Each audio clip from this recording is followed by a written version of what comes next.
welcome back to another episode. An interesting one here. You might be an instructor in the mathematical field or in engineering or any science field where you need to have some mathematical representations written in your content page, as such, like what you see here. Okay, you can easily do that. So let's see another part. Let's go through vector fields here. I have some mathematical representations here, beautifully displayed. So just as you can have this in your slides or in the lecture room, you can have it in your lesson page. Let's take the last one. I think my computational vector fields should also have some expressions. I mean, you can have all the designs you can think of in your model interface, just as we've learned how to add videos. So let's see how you can have these mathematical representations done, and that will take me to the lesson 5 activity where we want to add mathematical expressions. Now, if you are in the mathematical field, you would have come across this LaTeX software we use in typing out symbols and expressions. You are good to go to use the syntaxes. But then in here, because we are going to open the lesson in the browser, it would go through the HTML syntax. Don't be scared.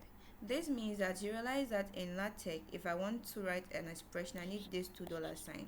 In HTML, it becomes that way. A backslash with the open bracket, a backslash with the closing bracket. What do we have for this in LaTeX is when you want to center your expressions. So here, instead of the parentheses, we use the square bracket to see that, or to say that these expressions must be in the center, aligned center. This is how to use your mathematical expressions. All other syntaxes hold. The difference is that the mathematical environment you have to place your things in, and so your defrag, everything still holds, except the use of the $signs. We'll have to now change to this, and this will have to change to that. So let's take a quick example here. Let's use our classroom, our dummy virtual space here. Let's go to unit 2 here, okay, which we've not created any content. So let's add a content page quickly and say this is additions. The content name is additions. Okay, so let's quickly just add the content. If I want to write some expressions, so here are expressions. I want to have this as a title header. So what are these expressions? I use the backslash that and then start typing. So defrag 8 on 2. You notice how we write our mathematical symbols. I want to use another one, and I'll have exponential of negative 2x, f of x equal to, and this is it. So let's save this and then let's add something here. Let's say it is done. Okay, and then save that.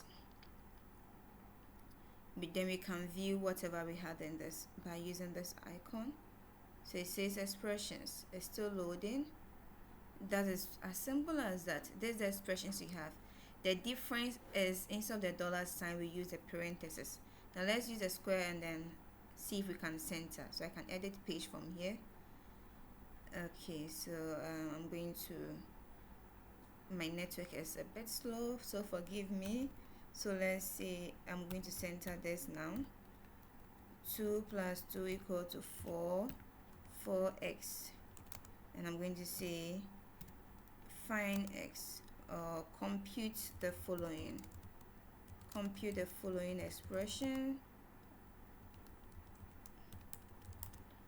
2 plus 2 equal to 4x, so find x. Find x. So let's save this and see what happens. It's still loading. It has, so that is what we have for our symbols. Now, one interesting aspect, let me still go to edit content page. If you are very good with HTML, as I said initially, you can come to view here. You will see your source code.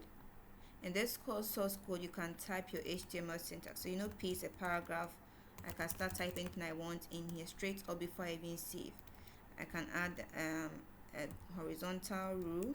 So these are for people who are good with HTML syntaxes. You can easily type your things here because this is the source code for everything you type in there. So let's add one more expression.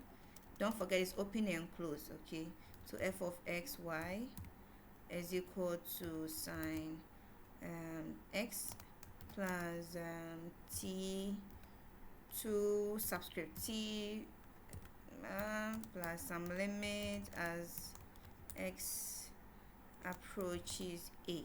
These are just the main functions I'm writing. So I wrote my source code here. Let's save this and see if it will be on our page. Let's see where it is. Here is it. It is rightly here. So you can always choose between to add it in your text editor or use the source code. Let's save it now. And then we'll have our expression. This is to say that if you have the source code, you can easily copy it from your LaTeX and then move to the edit page. Okay, go to view and then insert your source code. Just paste everything you've typed here and then it would show. So this is how we add the symbols and the expressions you can ever think of in your mathematical representation. So voila, well done. Bye.